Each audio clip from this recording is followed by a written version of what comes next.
Good afternoon, people. This is Big Red Truck coming to you live. Alright, here's what we're going to talk about today. We're going to talk about one, speccing your owner-operator truck.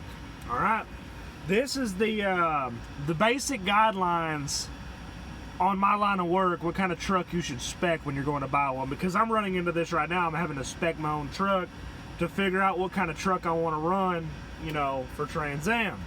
Alright, and like I said, y'all are going to stay with me in the loop through the whole thing, so like always, man, like, comment, subscribe. Alright, well, my phone's about to die. Hold on, there we go. Plug my little phone in, there we go. Alright, but like always, like, comment, subscribe. And speaking of comments, guess what we doing today, boys? Guess what we doing today? And y'all gonna love it. I have went through the comment section and a lot of really good questions that y'all have been asking. I'm about to answer a lot of them. Now, y'all are thinking, oh, wait a minute, he's gonna answer our question? Yes, I am, and I'm gonna shout y'all out. The people who have asked these questions are getting shout outs. Alright, so yeah, Big Red Truck will be looking out for his people, you hear? Yeah, y'all know it. Now, before we get started, you know how Big Red Truck always does everything he does. Let me light up a cigarette before we get this show on the road. Alright? By the way, speaking of which, we hit 50 subscribers. Hell yes. Big Red is very, very, very happy about that. 50 subs, man, that is a start to a great success in the YouTube, I don't know if you'd call it an industry or not, but YouTube broadcasting area, let's just say industry, let's just say that. 50 subscribers, man, that is awesome. Thank every single one of you guys who have subscribed to my channel, but without you guys, I'd just be another number on a board. But 50 subs, that is awesome. We are very, very, very close to being able to live stream. I think it's 200 subs. So once we get 200 subs, Big Red Truck can live stream with y'all, which is another pointer. Y'all can see what Big Red Truck be doing in real life, not recordings. But anyhow, going to this. Speccing your truck. Now, I'm going to base some basic spec options. But the spec options I'm going to talk about is mainly for flatbed, dry van, and reefer, and container vehicle, alright? Not for tankers and stuff like that, because when you get into tankers, you got to start speccing PTOs and other shit like that you need to take into consideration. And specialized, heavy haul. That's a whole different ballgame, way out left field that Big Red Truck don't even know shit about. I don't know nothing about specialized work. I'm not familiar with it. I've never done it. I hate to say it, you know, you got to have a lot more experience than me to be sitting there doing heavy haul work. That's its own ball game in itself. But anyhow, a general spec. Hold on. There we go. A general spec to look for. And I'm going to base this because I don't like automatics. So I'm not going to list any automatics, but I am going to list a manual transmission that I prefer. And you're like, well, there's only really, Eaton Fuller and the Mac, Mac has their own. I'm like, I don't care about that. I'm talking about shift, like how many gears you have to play with. Now, I run East Coast and Midwest, all right? So the kind of spec I'd be looking for is a climbing truck. I want a truck that'll be able to climb hills and not eat me out of fuel, alright? So, and if y'all hear the ticking in the background, I'm making me dinner, so yeah. But you're going to want to spec a truck that can climb hills, especially in Midwest and East running. Especially east of I-35. You're going to want to spec a truck that can climb. So what I would spec is a 13 speed. 10 speeds, you kind of a little bit restriction, and 18 is just a shit ton of gears to play with, alright?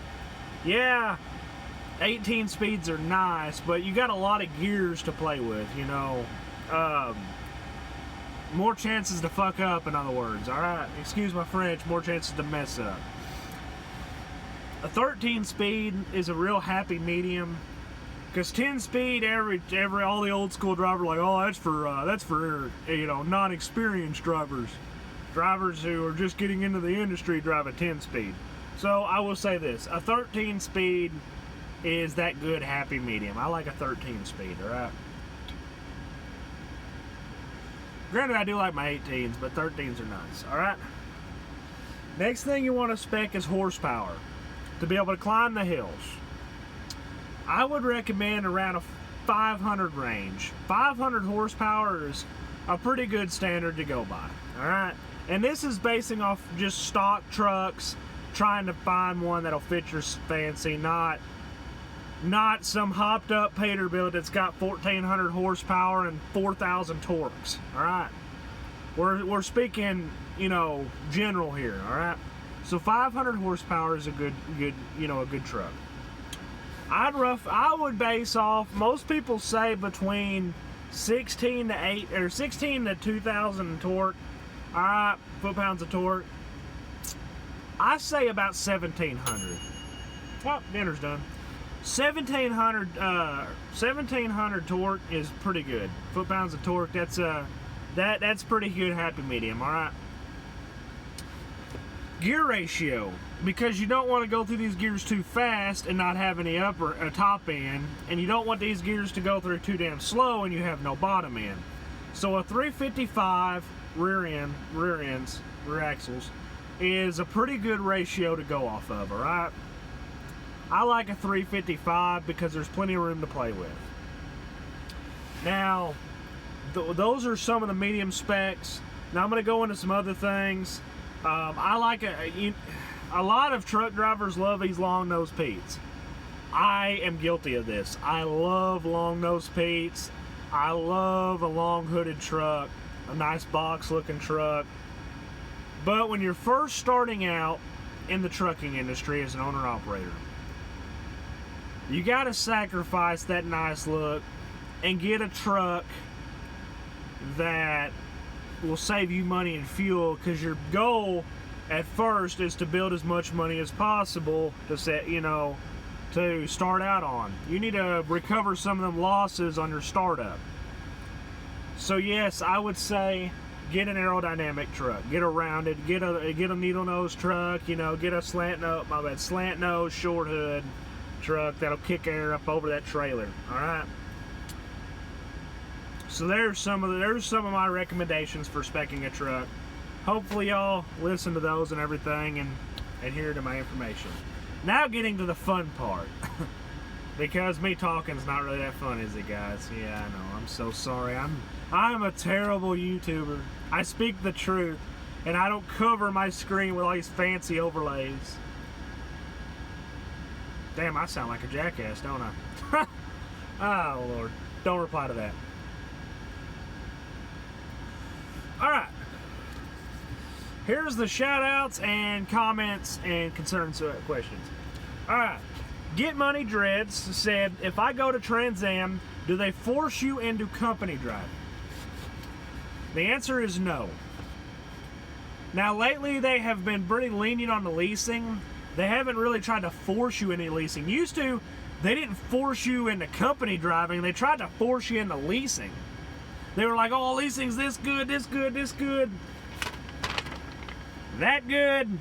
You see them damn prices, man? That shit is expensive. They tried to force you into leasing, which is weird. But dude, if you want to be a lease driver, so be it. All right. Watch a couple of my videos prior talking about the leasing side of Trans Am. All right, I'm going into the owner-operator status, so I'm not really going to do much more on the leasing part. I may do a little bit more, I don't know. Cesar Rodriguez said, how is company driving? I don't particularly know as far as Trans Am goes. I've got a couple buddies who are company and one that left company. As y'all know, Dad's Adventures left company driving. So, from what I understand, you pick up the scraps of the lease drivers, so you don't really get that many miles. Now, any Trans Am company drivers in there, put some experience behind me. Tell these viewers what they want to hear about company driving. Put it in the anybody who's working for Trans Am as a company driver, I would applaud you if you would please put some comments below to tell people what it's like. All right. Pooh212323 said, or asked, what are your expenses per week as a lease driver, I'm assuming. So, I'm going to go into this really briefly and very loosely, all right? On a 2020 Kenworth T680, I've got it all written down here. You've got a $695 truck note a week. That gets taken out of your paycheck a week. $695. $25 is one leasing performance escrow. $25 for Trans Am Trucking Performance. $7.50 for your premium breakdown. $184 for your physical damage insurance. $10.15 for bobtail insurance. $23.08 for occupational accident insurance. $10.58 for your highway use tax. $3 for your pre-pass. $3 for your fuel solution. $40.89 for your deductible buy-down. And $19 for your accountant, which comes up to a total of $1,045.22. Now, on a 2020 T680, as you can see on One Leasing's paperwork I have right here, they also take 6 cents off per mile. So you start out at $1.04 a mile. You take 6 cents off of that, and there's a couple more cents they take off for some other stuff. I think they take another cent off for fuel solution or something, or your pre-pass or your tolls, something like that. They take a cent off a mile for that. So you're making less than $1 a mile. So there's the basic expenses of Trans Am plus your fuel. But you do get a fuel solution back at the end of the week, so that helps as well. All right. Butterbean said, are you making any money with Trans Am? As a lease driver, somewhat, yes, I'm making money. Like I said, I average between 2,500 to 3,600 miles a week. So yeah, you can make money in this, but you got to run your ass off to do it. And I'm going to be straightforward honest with you like I always have. You got to run your ass off to get money in this. It's hard to lease. Honest to God, I'd recommend starting company. I don't know.